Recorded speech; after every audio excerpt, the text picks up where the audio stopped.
Jaya Radha Madhava Kunja Bihari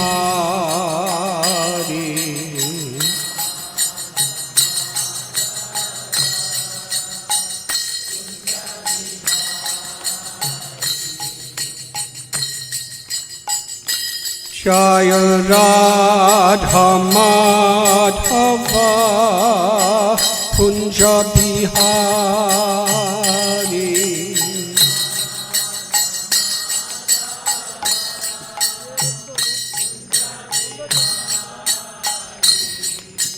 Gopi Jana Vallabha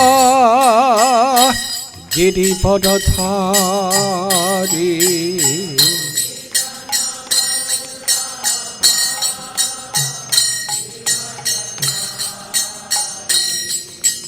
Gopi Jana Vallabha Girivardhari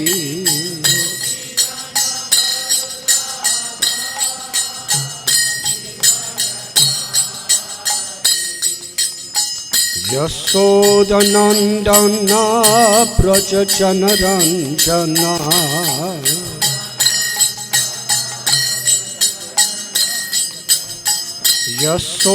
Yasodanandana Braja Janaranjana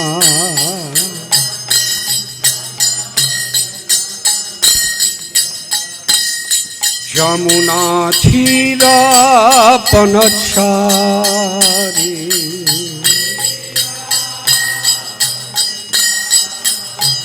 Jamuna Thira Panachari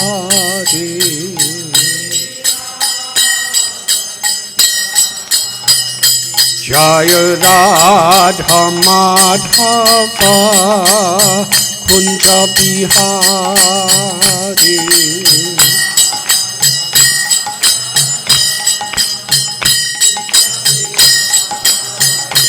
Jaya Radha Madhava Kunja Bihari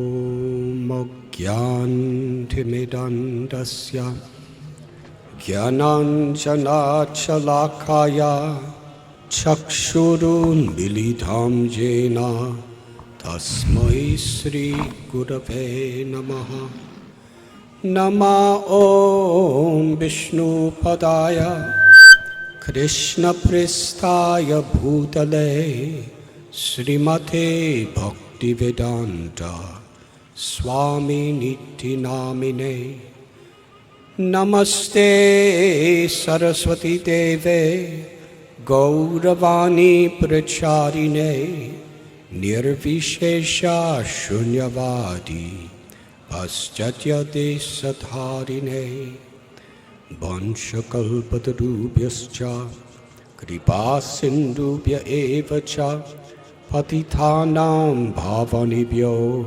Vaishnavebhyo Namo Namaha Sri Krishna Chaitanya Prabhu Nityananda Sri Advaita Gadadhar Shivasati Gaur Bhakta Brinda Hare Krishna Krishna Krishna Hare Hare Hare Rama Rama Rama Hare Hare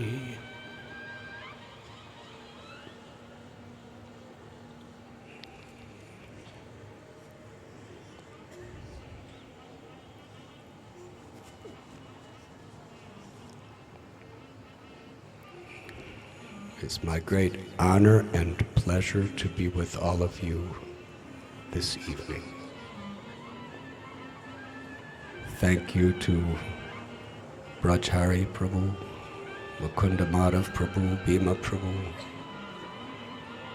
and all of the devotees from Sri Radha Ras Bihari Temple for making this beautiful event possible. And my gratitude to all of you who have come this evening.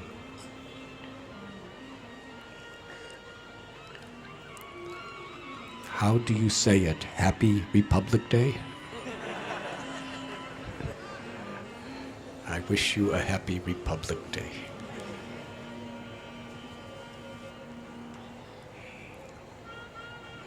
As far as I understand, I'm not so expert at politics, but this is the day of the Indian Constitution.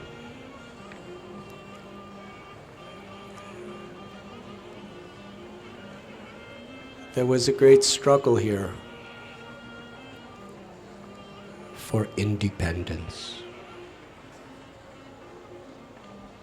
Coming from America, the United States, we also struggled for independence from the British, as did you in India. Because it is our constitutional nature to be free. Throughout human history, there has been this battle for freedom. Those who want to usurp the freedom from innocent people to exploit for their own purposes, and those who are willing to stand up, risk their lives to fight for freedom.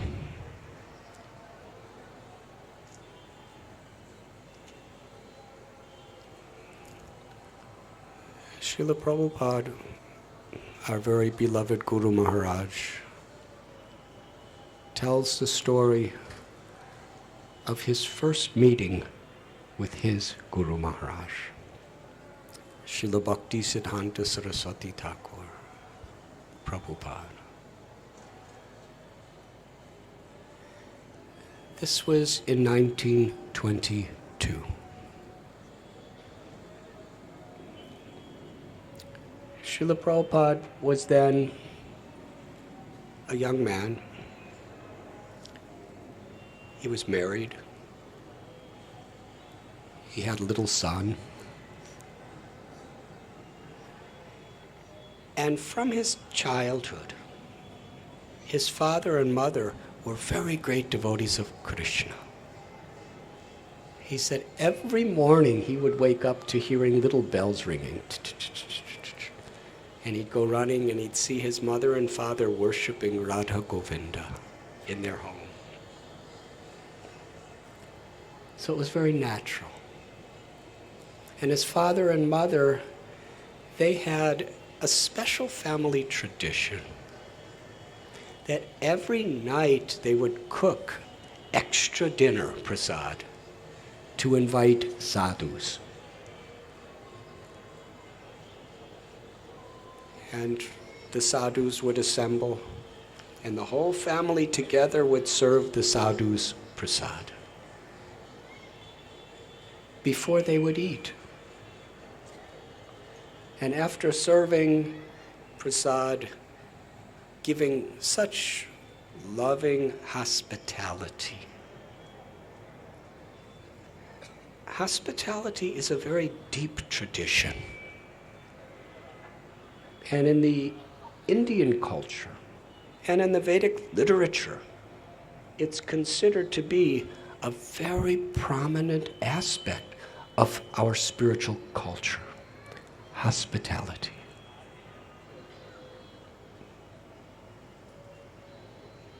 In fact, the Vedic literatures describe that before a family eats, they should go into the street and say, if anyone is hungry, please come and we will feed you. And then feed everybody that comes before they eat. that actually was the tradition for thousands of years. Of course, if you do that today in Mumbai, I don't know if it would work very well. You may not eat all day. But the conception is that nothing is mine. We are not proprietors. We are caretakers. The 5th canto of the Srimad Bhagavat describes Janasyo Maho Yamaham Mameti. The very root of all bondage and all suffering is the misconception of I and mine. That I am this body, and if I am this body, that means I'm a man or I'm a woman, or I'm black or white or red or yellow, or I'm Hindu or Muslim or Jew or Jain or Parsi or Sikh or Christian or agnostic or atheist or not knowing. Or I'm Indian or Pakistani or Palestinian or Israeli. Or I'm a human. Or I'm a cow or a donkey. In other words, this conception that I am this body, and whatever is connected to this body, that's me. And whatever this body happens to acquire is mine. My intelligence, my physical strength, my economic strength, my popularity, my influence, my artistic abilities.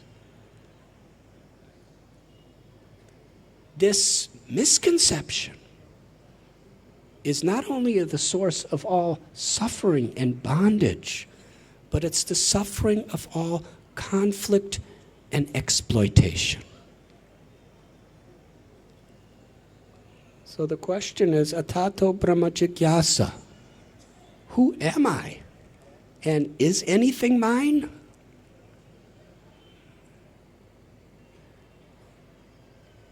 Sri Chaitanya Mahaprabhu, in his teachings to Sanatana Goswami, where he explains very elaborate, from the basic seed principle of spiritual knowledge, he goes into the philosophy of the soul, the philosophy of karma, the philosophy of evolution, of consciousness, all the way to the point through Artha, Kama, Dhamma, Moksha, and Prem, ecstatic love for Krishna. And he kind of just begins there. Then he goes into the depths of the intimacy of levels of Prem or love that are accessible to the soul through purification. But he begins the whole teaching with Jivara Swarupoi Krishna Nityadas. From a bhakti perspective, this is the Constitution. It's Republic Day.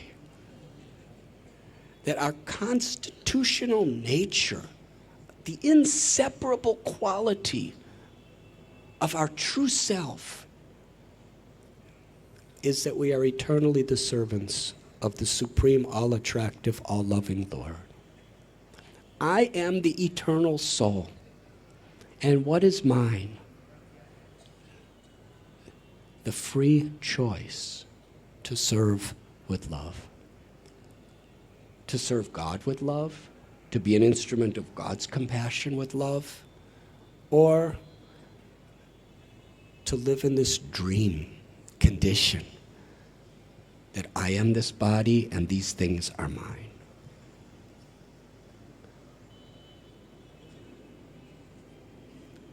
We are the caretakers of whatever is there at our disposal. And therefore, we have a great responsibility to utilize whatever is here within this universal creation in such a way that it is in harmony, in union with the will of the divine of Krishna.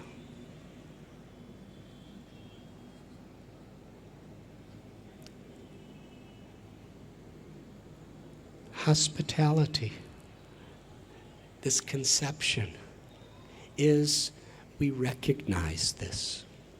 It's not my food, it's God's food. And it's meant to be used as an instrument of Krishna's compassion, as is our intellect, as is our abilities. So after Srila Prabhupada's, he was just a little boy, Abai, after they would feed all the sadhus that came, then Srila Prabhupada's mother and father, they would ask for only one blessing. But they wouldn't ask for the blessing until they completely satisfied them. In the spirit of hospitality, not only should we be very generous to offer what we can for someone's pleasure, but we should actually make them think that they're blessing us by giving us a chance to serve. Not that I am giving you. You should be grateful. That consciousness doesn't really invoke blessings. Rather, I am grateful to you that you're giving me the chance to serve. In fact, it is a prominent teaching within the Vedas and in the culture. Even if your worst enemy comes to your house, you should treat them so nicely that they, at least while they're there, they forget that they're your enemy. Does that make sense? We find in the Mahabharata, even Duryodhana, he hated the Pandavas. And he had 5 arrows during the battle of Kurukshetra to kill them. And Krishna knew that. So he told the Pandavas, let's go to their tent at night. So they went to Duryodhana's tent. And even though he wanted to kill them, he hated them, he was the most envious person in the world, still he had this tradition. He said to Pandavas, you are my guests, what can I do for you? They said, give us those 5 arrows. He gave it.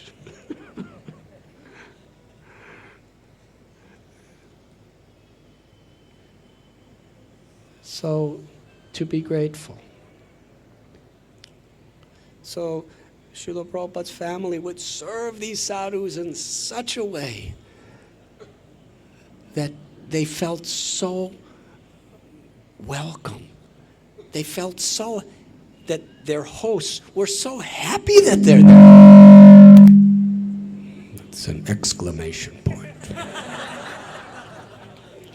In other words, when you're serving someone, they should feel very happy, or they should feel that you are happy in serving them. And this is not something that can come with getting paid for. Just like sometimes you go to a restaurant or you get on an airplane and they say, oh, welcome, we are so happy you're here. And you think, yeah, that's very nice. But if they weren't getting paid, they wouldn't be there to be happy. Yes? They go on strike. And where does that leave you when they go on strike? You're not. Hospitality is a gesture of love. That we're really happy to serve. And when we're happy to serve someone, when we're happy to make people happy, that our happiness becomes their happiness. So after satisfying the sadhus in so many ways, little Abai, who later became Prabhupada, mother and father, the sadhus would say, how could we bless you? And they never asked for anything except one thing. They said, please bless our little son Abai. that he will be in his life a very dear servant of Srimati Radharani. And that's how he grew up, seeing the only desire of his parents was that Radharani bless him and be merciful to him. And whenever he woke up, they were doing loving puja. And they were so happy to serve.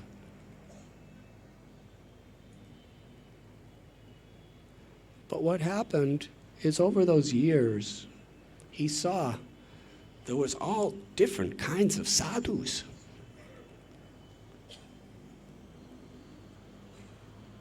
He said when he was a boy, he used to look out his window and he saw one man, wife, children, everything else.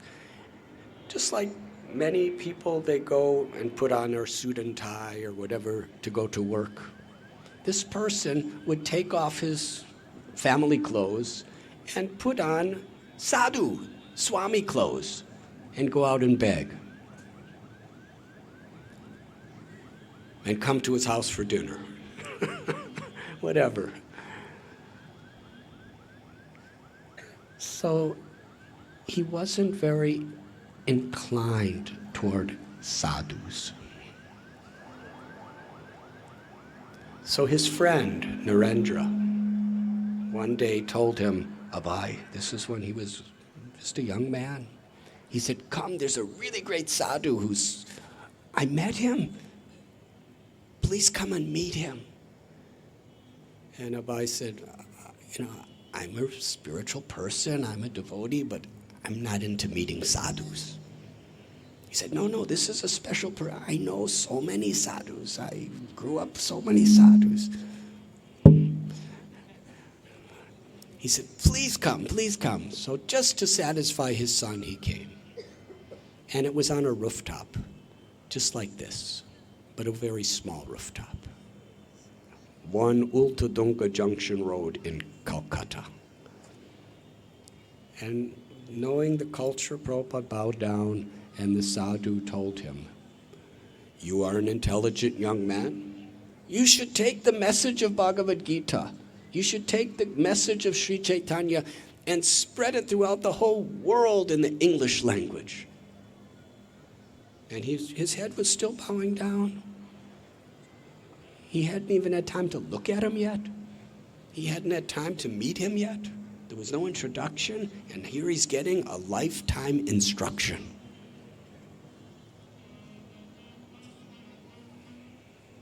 Special effects.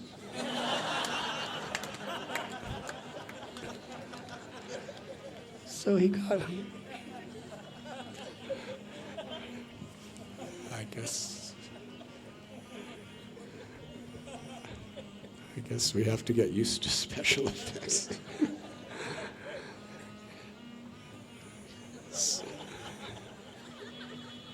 Does anyone recognize that song?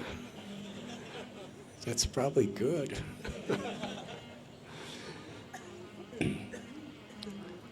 Prabhupada at the time was a very devoted, serious supporter of Mohandas Gandhi. In those days, wearing white khadi was a declaration of social warfare against the British government. And he wore that white khadi. It was one of Gandhi's things, that we should not buy British milled cloth. We should weave our own khadi cloth, Indian way, just to boycott the British industries. For what purpose? There was the demand, quit India. India or British, quit India, get out from here. And it was very tense.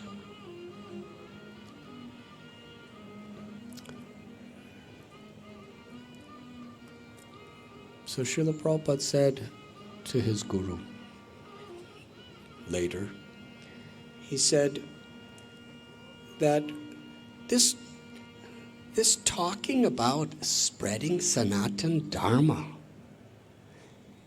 that comes later. Who will listen to us in India as long as we are subjugated by the British? First, we must put all our energies into freedom, into getting independent, into being our own republic, having our own constitution. This is really what it means. First, we get freedom. Then we will have credibility, and people will hear what we have to say. It was a good argument, and it was spoken with great conviction.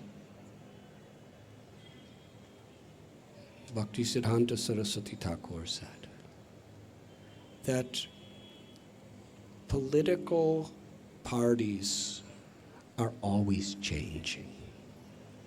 Throughout the world history, one empire conquers another empire conquers that, another empire conquers that, so many changes in government. He said, the eternal need is the independence, the freedom of the soul from illusion, from this misconception of I and mine.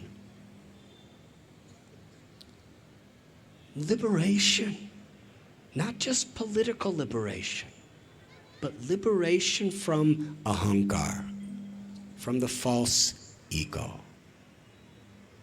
Liberation from the desire to control, from the desire to exploit. Liberation from being a slave of our mind and our senses and the minds and senses of others. Liberation from birth, old age, disease, and death. That is real freedom. And that's the great need of the world. There are so many people fighting for these social efforts. But the great need, the basic foundational necessity, is to be free of death and suffering.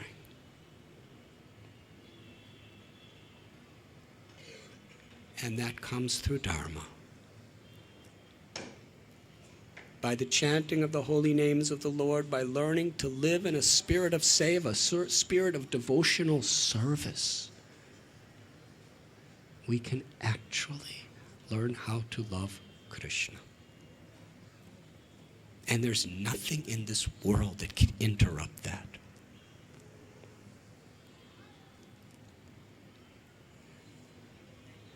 When Srila Prabhupada heard that, he told us so many years later, he said, I am happy to tell you that I was so happy to be defeated by my guru.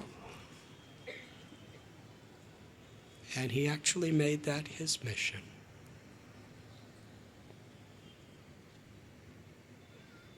We all have that need to be free. It is a spiritual need.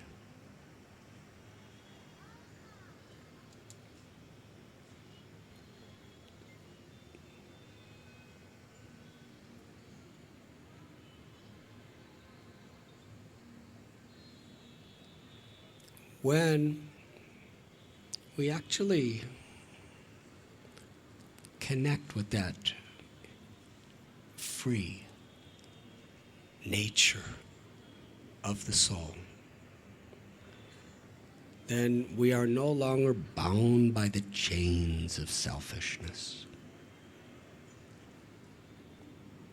Krishna tells in Gita, when you have thus learned the truth, you will understand that all beings are in me, are of me, and are mine. To see the equality of all life. When Sri Chaitanya Mahaprabhu was traveling in South India, he came to a place called Kurmakshetra. There is an ancient temple of Kurmadev, one of the great avatars of Vishnu. And Lord Chaitanya, he was having kirtan there for many, many hours. And all the villagers from all the villages in the surrounding area were chanting with him. And he was bestowing upon everyone this freedom that we all crave for. Spiritual freedom.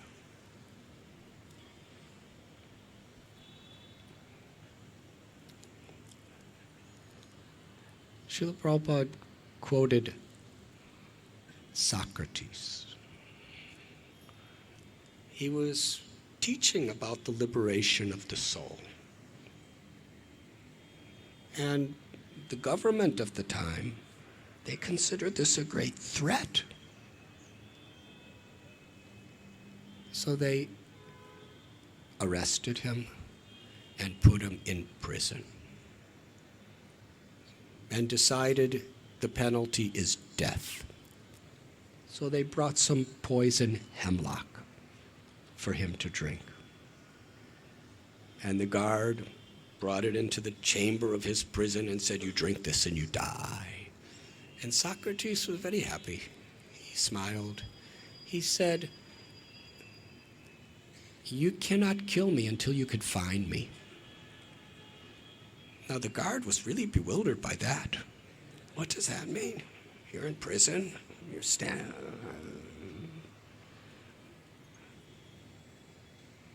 But Socrates was a self-realized soul in this sense. He had attained that liberation. He realized that he was the soul. He wasn't the body or the mind. And the soul cannot be killed. And unless you can see your own soul, you cannot see the soul in others.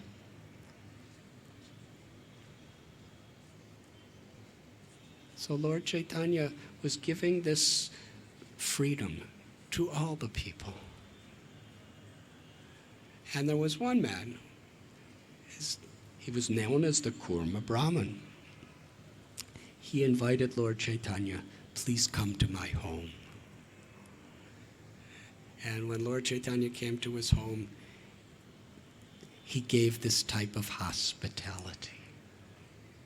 He was quite a wealthy person, and he just gave a seat and all sorts of respect and honor to Lord Chaitanya.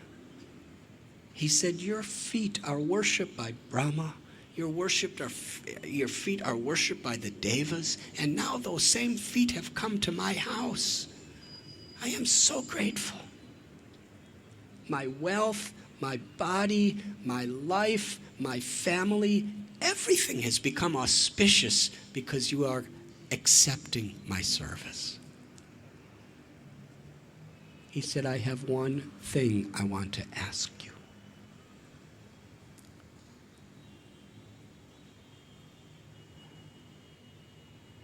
The waves of the sufferings of material life are weighing heavy on me. I want to leave my family and go with you wherever you go." Now, most people would think a Swami like Lord Chaitanya, he was in that role, would be very happy with that proposal. Lord Chaitanya spoke very strongly. He said, "No, do not speak like that again." He said, "You remain in the position you are in. You have a wife, you have children, you have responsibilities to the society. Carry it out, but live with character. Chant the names of Krishna. Hear from the Bhagavad Gita in these great scriptures. Live by these principles. Teach these principles through your words and through your actions. And in this way, none of the waves of material existence will disturb you. In other words, spirituality is not just about changing our position. It's about changing our consciousness.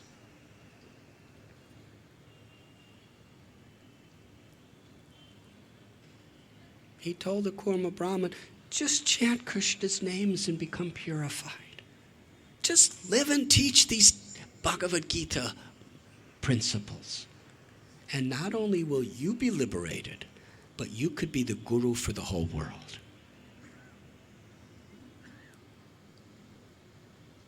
So Lord Chaitanya spent that night with him, and the next morning he was going to leave to continue his pilgrimage to the south of India. And after he left, the Kurma Brahmin followed him. And Lord Chaitanya said, you go home. And he went home. At that time, after Lord Chaitanya had already walked many hours,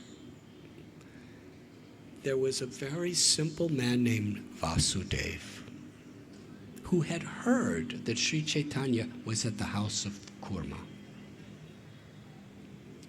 Vasudeva had acute, advanced state of leprosy.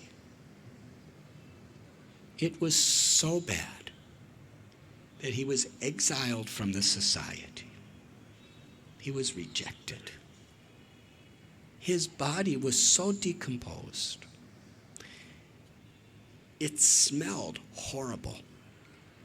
His flesh was just rotting. And all over his body, there were living worms eating him away. Now, you cannot imitate Vasudeva, nor can I. But understand the principle of the state of consciousness of these people.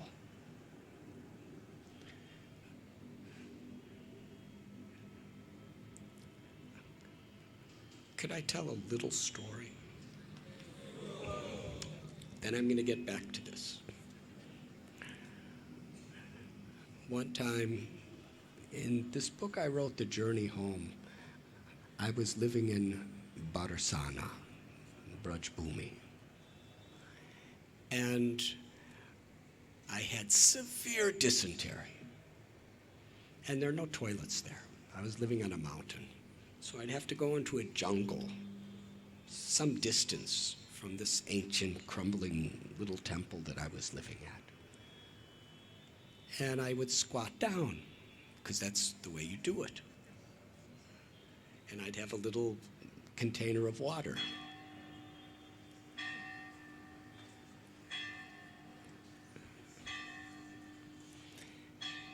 And this big poisonous snake crawled right up to me and he actually put his body on my feet, because I was crouched down, and then stopped and looked at me. And I looked at him. I don't know if it was a him or her, but I think it was a him. Because I was like a sadhu, and I was, I was in the middle of, I'm not going to make any special effects, but the dysentery was pouring out of me. And I hope it was a boy snake, because he was looking right up at me. And his tongue was going, and I was praying to Radharani, please save me. And I was thinking, what a terrible way to die. While this liquid excrement just pouring out of me on one side, this snake's he just kind of went to sleep on my feet for a few minutes, and then looked at me again and went away. When I chanted Krishna's names in total desperation, even though I was very afraid of the snake, when you're really desperate and you really take shelter of the holy name, even a little guy like me, actually I felt fearless. I saw this snake as my brother or sister. Whatever he or she does, it's Krishna's will. And the snake went away after I kind of learned that lesson. And somehow or other, when I turned around, I happened to see what came out the other side. I'm going to elongate this class a little so you don't have to take prasad right after hearing this story. And what came out was at least 2/3 living worms. They were just swimming around and moving around and going up and down, and they were having a really good time in there. And that scared me. I'm really sick. Now here's Vasudeva. His worms are on every part of his body, eating his flesh away. And if a single worm fell from him, Vasudeva, he saw a part of Krishna. He saw a brother, a sister, in the heart of each worm. He would carefully pick up the worm and put it back right in the place it fell from. His consciousness was that I'm a soul and I'm living in this body, and these worms are also souls and they're living in the body. So why do I have any rights over them? I guess we can interpret it that he was thinking they were like roommates. They were eating him away, but still, he wouldn't just pick them up ritualistically, with honor, with respect, very gentle, with affection. That was his consciousness. And he went to surrender his heart to Lord Chaitanya. Because yegata mam prapadyante tams tataiva bhajamya. According to the nature of our surrender, according to how we take shelter within ourselves, Krishna reveals himself. Because he had that love for Krishna, he could actually see a loving brother or sister in the worms.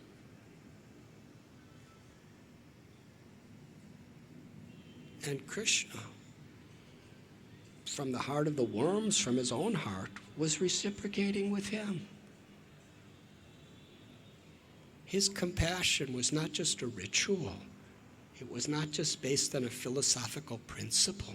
It was based on love.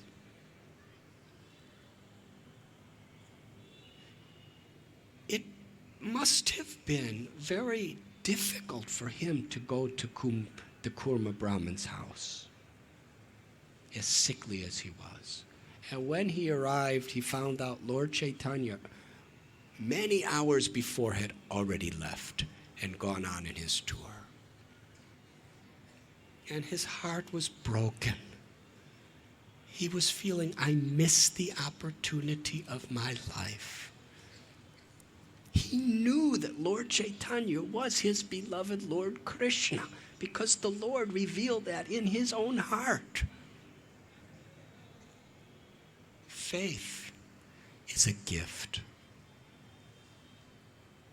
Faith is the most precious thing in all of creation, because it could connect us to the means by which we could be forever free from illusion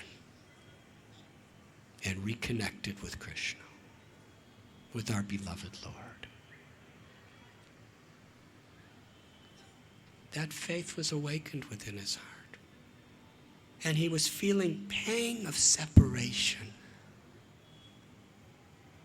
The Lord who I have given my heart, my life, my everything to was so close, and I missed him. Now, in those days, he didn't have a text message or an SMS. Lord Chaitanya, I'm here. Krishna doesn't answer those kinds of messages. But the sincerity of the heart, because he's in our heart. Lord Chaitanya understood Vasudev's heart, and he turned around and came back hours and hours to the house. And when he saw Vasudev, he came to embrace the leper. And Vasudev tried to get away because his body had pus and blood and infections and worms coming out of it, and it smelled so bad. But Lord Chaitanya embraced him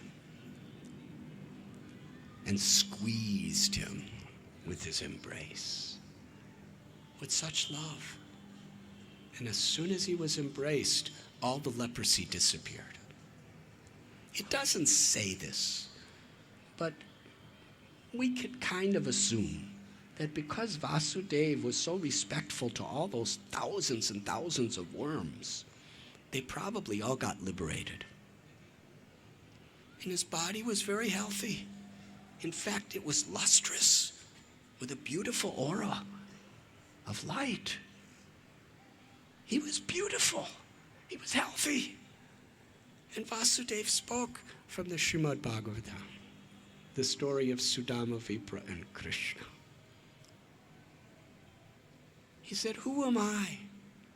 I am just a very fallen, simple, ordinary, poor Brahmin. And who are you? The supreme absolute truth, the personality of Godhead, the cause of all causes. And you have embraced me with your arms. Vasudeva said, how is this possible? There is nobody in this world who will even come near me because of the stench of rotten flesh all over me. What to speak of the infections, contagious. And yet, you lovingly embraced me, not seeing anything negative. You must be my beloved Lord. Now that he was completely cured, everybody who saw him would understand that he had received the special causeless mercy of God. And people would think he's a saint, because there was no cure for leprosy in those days.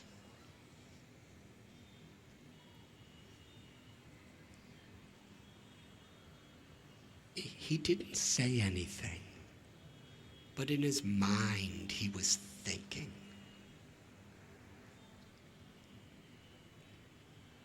He was fearful. As long as he had leprosy and he was totally abominable and everybody just was disgusted and didn't want anything to do with him, he was very humble. And in his humility, he was offering all respect to everyone, from the worms till everybody else. And not only that, but he was really from the core of his heart taking shelter of Krishna. But he was thinking, now that I have received such special mercy and people see me like I am, they'll think I'm saintly. And I'll become proud. I may start thinking I'm better than others. And as soon as this false ego enters the heart, then our devotion is spoiled.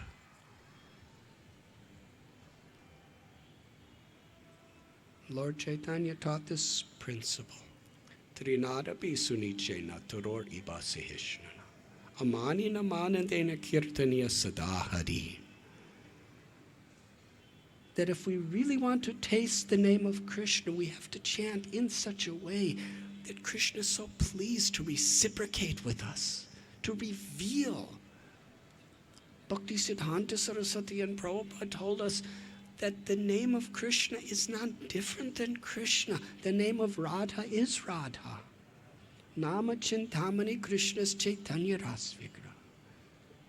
Nam Akari Bahuda Nija Sarva Shaktis.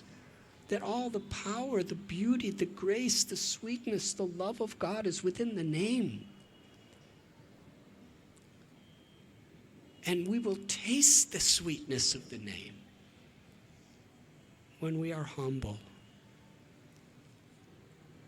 More humble than a blade of grass. When we are tolerant and forgiving like the tree. When we offer all respect to all others. Not selectively, but to all others. Of course, the way we offer that respect, we offer a certain type of respect to saintly people, to great souls. But we also learn to offer respect to the Atma, to the soul in every living being. And we don't expect respect for oneself. In that state, Lord Chaitanya taught we could chant the name constantly.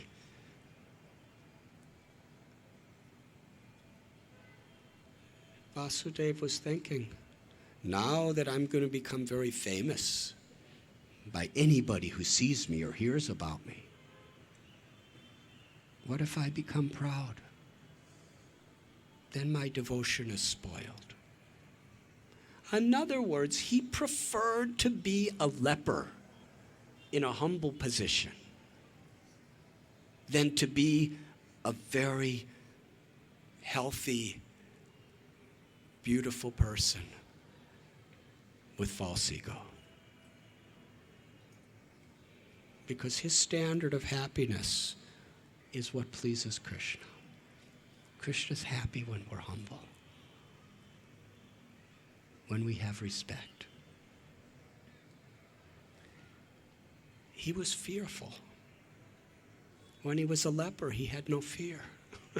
Now he was fearful of pride, of egoism. And Lord Chaitanya read his mind and spoke. He said, you have no need of fear.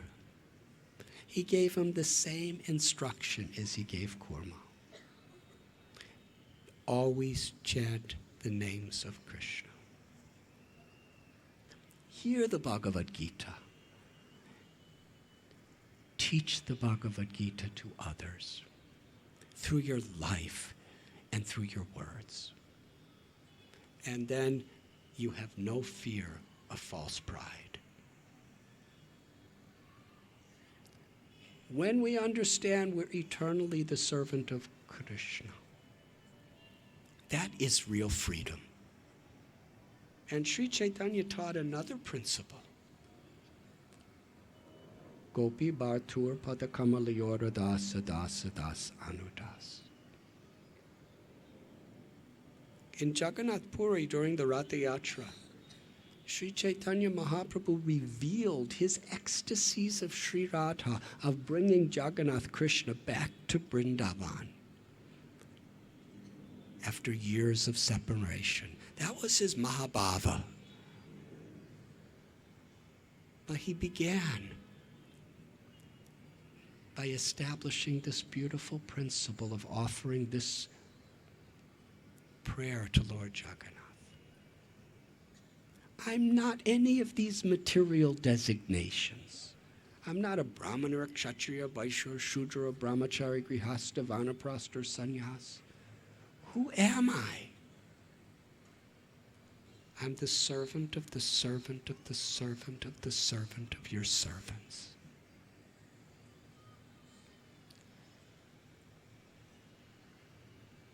This is the spirit that Lord Chaitanya taught us to chant the holy names.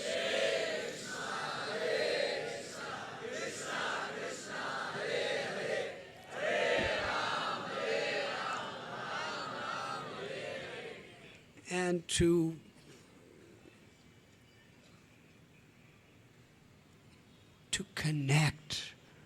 with the all-beautiful, all-merciful, all-loving, all-powerful name of God. In that spirit,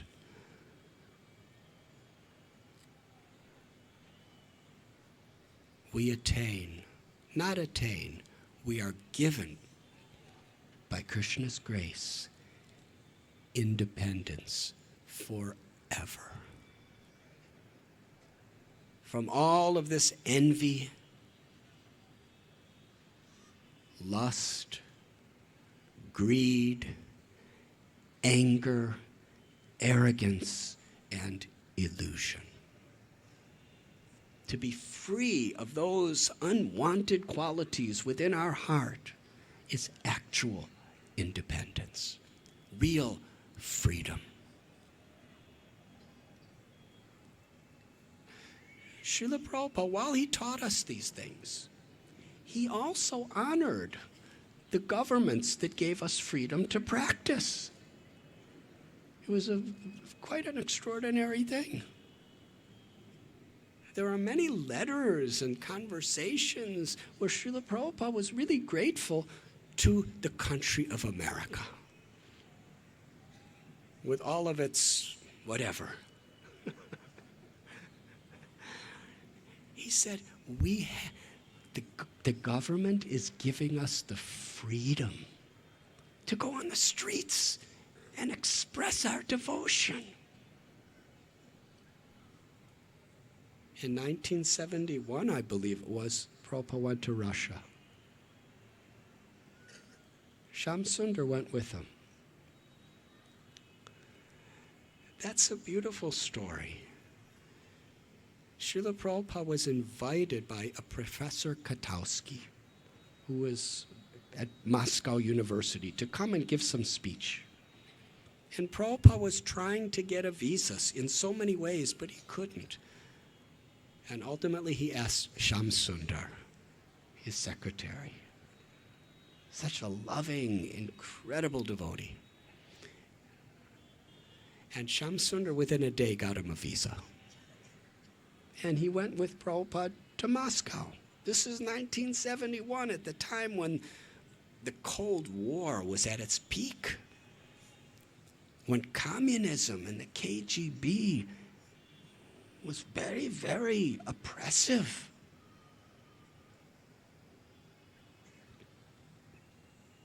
And there was no freedom of religion.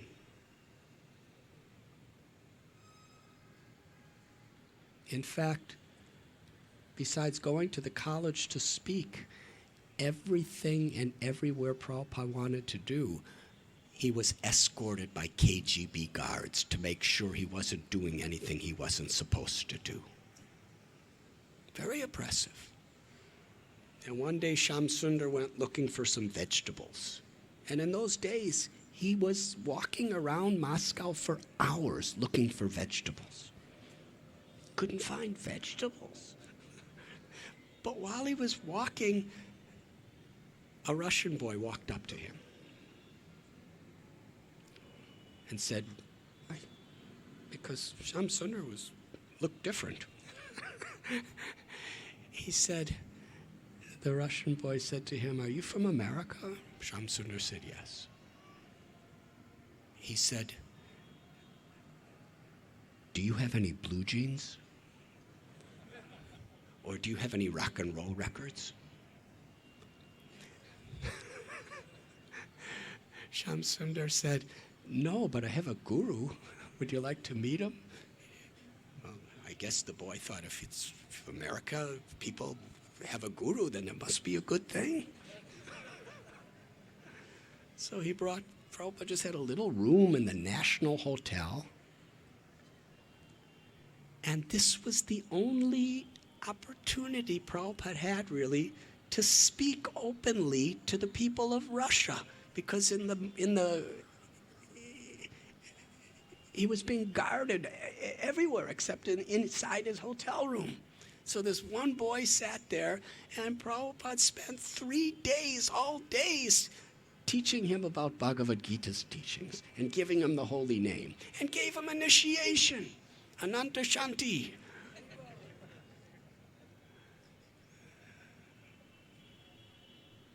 And later on, this Ananta Shanti, incredible person, he had one request to Prabhupada.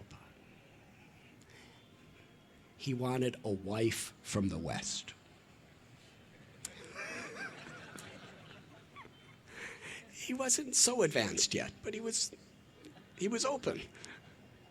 He said, I need some association. So if you could get me a wife who's a devotee. So Prabhupada flew from Moscow to Paris, and he asked a girl, would you like to go to Russia and marry a person? She said, oh yes, of course. And she went. Her name is Mandakini Devi. What an incredible lady. I was just with her a few months ago. Unbelievable. Her fearlessness, her faith, her devotion. The two of them underground created a spiritual revolution in the Soviet Union. Shamsundar smuggled one Bhagavad Gita. You know that story? He was told at the immigration, you're not allowed to bring any religious books into Russia. So he was very careful not to bring it. But his wife, Shamsundar's wife, Malati, she packed his bag for him. Or he packed his bag. But what she did is she took a Bhagavad Gita. He packed his bag, but she took a Bhagavad Gita and slipped it under some of his clothes. And he didn't know it was there. So when he went to the Russian immigration and customs, they said, you have any books? He said, no. And they opened his suitcase and they opened it in such a way that all his clothes fell out and the Bhagavad Gita. And they said, what is that? He could have been put in prison. But by Krishna's grace, all his clothes fell out too. And the immigration was kind of embarrassed that they spilled all his clothes out. So they didn't make an issue about the Bhagavad Gita.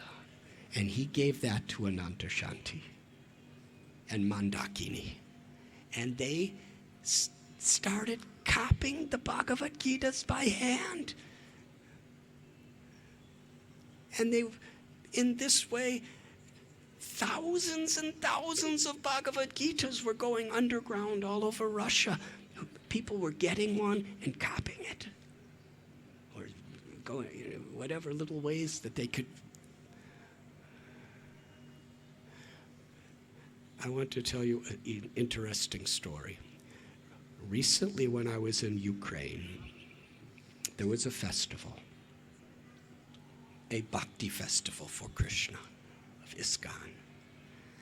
And there were 12,000 Ukrainian devotees there.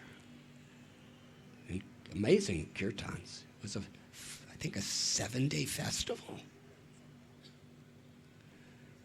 This all came from that little seed of that person sitting in Prabhupada's room. And that Bhagavad Gita accidentally being smuggled in. And then later I went to a Russian festival, and there was about 8,000. And there's tens and tens and thousands. It all began with that one little conversation in a hotel room, secretly.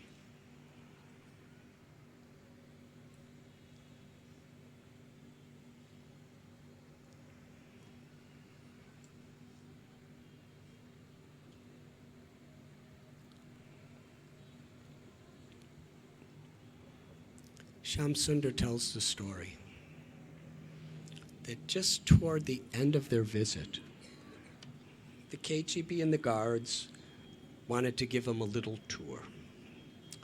So actually they went up to Moscow University to give a lecture, and it was on the top of a hill. And Prabhupada and Shamsundar, just the two of them, were on top of a building, on top of a mountain, and they were looking down at the whole of Moscow. And Srila Prabhupada said, in a few years, communism in Russia will crumble and be finished.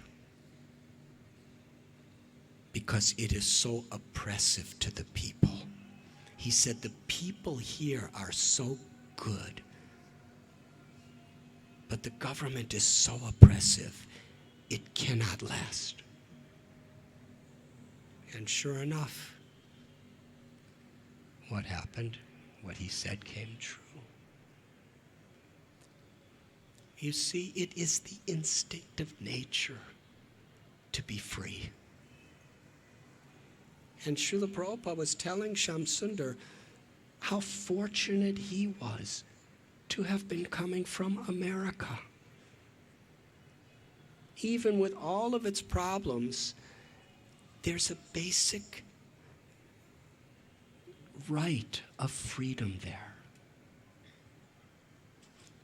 And when we use that right of freedom to actually help to free our own souls from ignorance, from suffering, from death, from envy and anger and illusion, that's the highest, fullest, truest expression of freedom.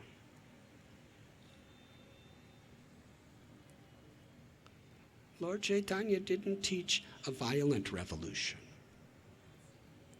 He taught a very peaceful revolution. A revolution of transformation of consciousness. And this is what he told Vasudeva and the Kurma Brahman. This is how you can be eternally free. Just live according to the principles of the Lord as he is giving us in the Gita. And chant the holy names.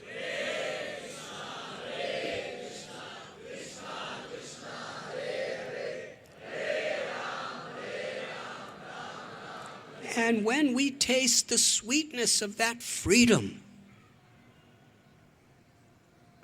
we become so grateful that we just want to share it with everyone. Shamsundar tells another story, that in San Francisco in 1967, January, when Prabhupada first came, Shamsundar in Malati had a big dog. I think his name was Ralph. And that dog was always jumping on Prabhupada and licking him and going on his bed and doing all these things. And Prabhupada never said anything. But they were thinking it's not good, dogs are not so clean, so they gave Sam away to someone, or they gave Ralph away to someone else.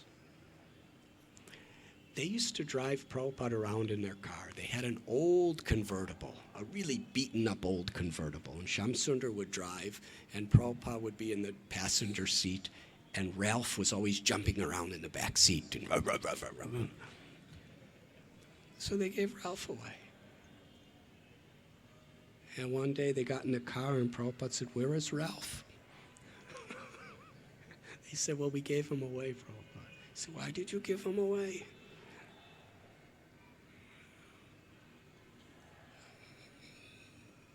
This really affected them. Prabhupada was compassionate to every living being.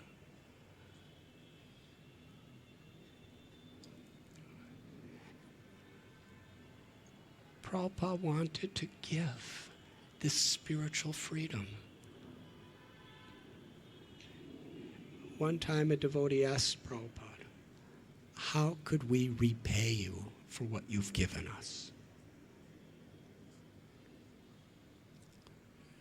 Srila Prabhupada was very humble. He didn't want anything for himself.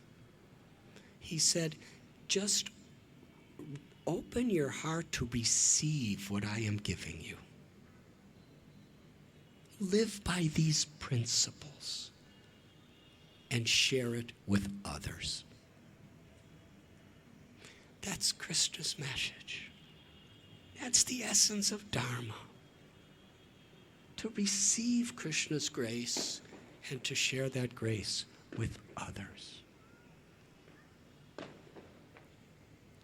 And kirtan is a special way of sharing grace, because this transcendental sound vibration, every bacteria that hears it. I don't think bacteria has ears, but they experience vibration of sound. Sound vibration's the most powerful thing in the creation. There are so many different kinds of sound vibration. But this kirtan, especially when many people are chanting together from their hearts, this sound vibration is awakening the souls in the insects, in the birds, in the reptiles, in all the different types of animals, and in even all different kinds of human beings.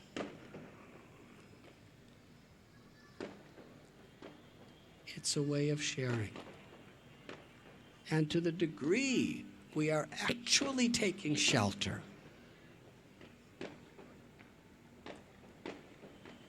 and living by these principles of Gopi Bhartur Padakamalayur Dasa Dasanu Das,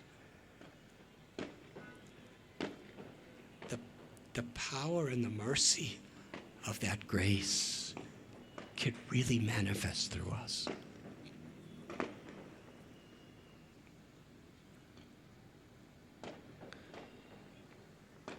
So that we could be free, and we could give that freedom to others. And I guess we should probably celebrate Republic Day by having kirtan and share this wonderful spiritual freedom with the whole universal creation. That is the gift Prabhupada has given us. This temple of Shri Shri Radha Ras Bihari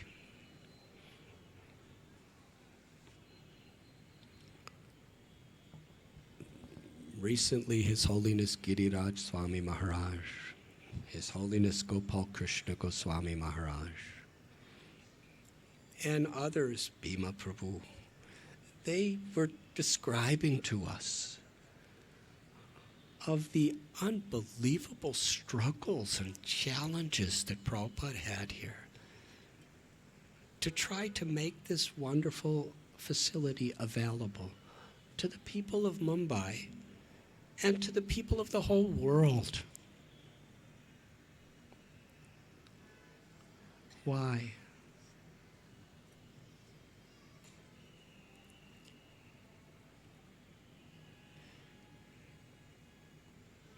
He wanted to share this benediction of bhakti to bring freedom. Freedom of consciousness. One time, a devotee asked Prabhupada, which is closer, the sun or the moon?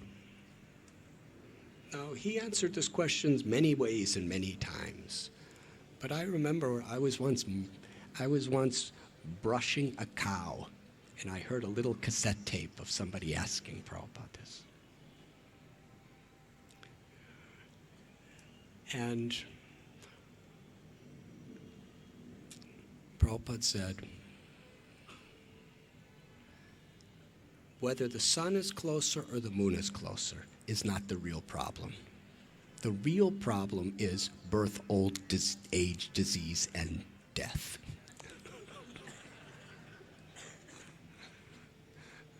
I like that answer.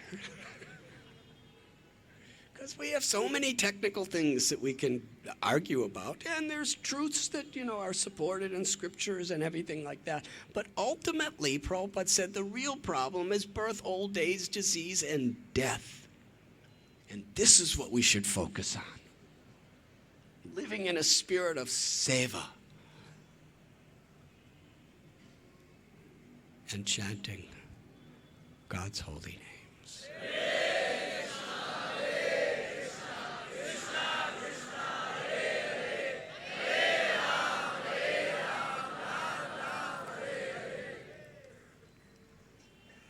Thank you very much.